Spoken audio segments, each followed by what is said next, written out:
Well, it's always nice whenever we see a local guy doing nice things, and that's exactly what this story is all about. I'm pleased to welcome to the SSP TV studio, Mr. Richard Roman. He is the new Transportation District Executive for Engineering in District 4 for PennDOT. Rich, congratulations on the new position. Let's start with this new position. Why don't you explain kind of what all it is that you're going to be doing? Well, as the District Executive for PennDOT's Engineering District 4, I oversee a staff that oversees the state highway and bridge system in a 6-county area in northeastern Pennsylvania. We cover Luzerne and Lackawanna, Susquehanna, Wyoming, Pike, and Wayne. And our responsibilities cover 4,000 miles of state highways and about 2,100 bridges. We have about 800 people serving the traveling public in the area with a budget of nearly $300 million annually, which is a combination of federal and state dollars. So it's a pretty good job. We treat ourselves and think of ourselves as civil servants, serving the traveling public to make sure that the roads are safe. I bet that you are. I mean, you guys are always working hard. We always see you guys out there doing your thing. And let's just note, too, you've been with PennDOT for quite some time. You've been working with PennDOT since '97, and you've spent some time in Harrisburg. So why don't you go ahead and tell us what got you to this position and kind of the work that you've done throughout the years? Sure. Well, just to start maybe before that, I was a 1991 graduate of Hazleton High School. And I went to Penn State Hazleton for a few years. And there I learned the value of having an internship and getting that practical experience during my education. So I ended up being an intern in District 4 here for 3 summers where I was going to Penn State Hazleton and to Penn State main campus. And I focused on civil engineering with highway transportation being my specialty. I worked with PennDOT coming out of college, and I did a lot of my service down in Harrisburg. For the past 21 years, I worked in a district down there as well as our central office, focusing on design, construction, and maintenance of our state highway system. So for me, it's been a great career. I've seen a lot of the state. I've been to mostly every county in the state and worked through some issues, good and bad. And now being back home in my home area, running the district that I started my career in, I'm very proud of. And I'm really looking forward to making some changes and positive changes that will impact people in the area, the traveling public in the area, and we have a great staff that's there to support us and to do that. So for me, it's good to be back to the area and to be working for a great organization such as PennDOT. And I always have to ask guys that are from Hazleton that are doing great things, what is it from this area that you've taken with you throughout the years in your career? Well, that Northeast region kind of work ethic and knowing that if you want to do something, you have to work hard for it. Not only learning that from the Hazleton area, but also from my parents. And making sure that you get a good education, you work hard for what you want, and you really kind of dog it out and stick to it till you see it through. That's one of the things that I've seen as I've traveled across the state and really across this country, that this area has some really hard workers, and they see things through. And that's something I hope I bring and do that justice to this position. And then one thing with this position too, there's going to be one person that's going to be getting yelled at most likely by everybody whenever there's road work on the highways, because it's you. It's kind of in your jurisdiction there, right? So we have a local guy that we could yell at here. Yeah, in a way, I guess the buck does stop with me. And I do get a lot of people that see me and they know that I work for PennDOT, and there's always a question about a project or a pothole or what we're doing with winter or how we're doing it.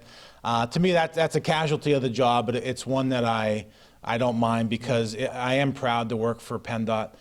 We are an organization that has really transformed itself into a 24/7 operation. We have people throughout the Commonwealth serving the public as it relates to transportation. So I'm always proud to talk about PennDOT and what's going on. And I'm okay with people stopping me and saying, where's this project and when's it going to be done? Because being in this area, I want to see the roads get done too, because I'm driving and using them as well. So to me, that's not a bother at all. And now too, at least maybe some of the complaining with the road work might be, kind of slowing down a little bit, because now we're transitioning into, unfortunately, and I hate to say it because I hate the winter, but it's going to be starting to get that kind of time. So what are some of the winter safety tips then that you have for everybody? Yeah, so we're in the process now of transitioning our people and our fleet to get ready for the winter season. And that takes some time. We hope to be, and we will be ready by the 1st of November. So hopefully it won't snow before then. But if it is, we'll have people and staff ready. But to me, what I always tell people when we talk about winter services is, one, leave yourself as much time as you can to get to your destination. And depending on the type of event and storm and the timing of it, if you don't need to leave, don't. But if you do, make sure that you leave enough space between you and the vehicle in front of you, because it takes a lot longer to stop in snow and ice than it does on normal asphalt pavement during the non-winter season. And if you have to make long travels, long distance trips, make sure that you're prepared in case something does happen. So you do have a kit that has a blanket in it, some water, some food, and just in case you need it. So have a plan in place, have a kit in your car, and just leave as much time as you can. And above all, be patient.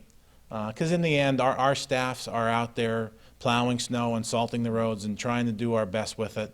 And that little bit of taking your time and being cautious of your surroundings can save you time on your trip versus having an accident where you're then now sitting in traffic. So if you just take it easy and take it slow and keep your cool, we all will get through this fine. Because growing up in this era, we all learned how to drive in snow. So it shouldn't be anything new to us. And we should know how to figure it out. But to me, it's just, an utmost of caution and safety. And then, Rich, just the last thing for you then, you're new to this role. Whenever somebody takes over a new position, there's things you like to keep the same, maybe some things you want to change. What exactly is your vision going forward in this new role? It's very simple. It's really a back-to-basics approach for PennDOT, making sure that we know what our customers want and desire from our projects, and that we're able to design a project, build it, and then maintain and operate that project for as long as we can. That basic, simple approach really means that we're doing the necessary things that we have to do to extend the life of a bridge or a pavement. Because in the end, that will save us money to do other things. So the more that we could just do simple activities such as clearing the snow properly, filling potholes, seal coating roads, crack sealing, drainage work, cutting trees so signs are visible, very basic things that this district and PennDOT does pretty well. But I'd like to see a renewed focus on it because of our budget impacts, because of what's going on at the federal level with transportation funding. We have to do more with less. And to me, if you have a well-maintained system, you could really stretch the dollars that are so sacred to us, because it is taxpayers' dollars. We are the stewards of the gas tax that we all pay every day. And if we could do right by that, I think we'll make this district, which is a good one, a very good one, or even a great one in time.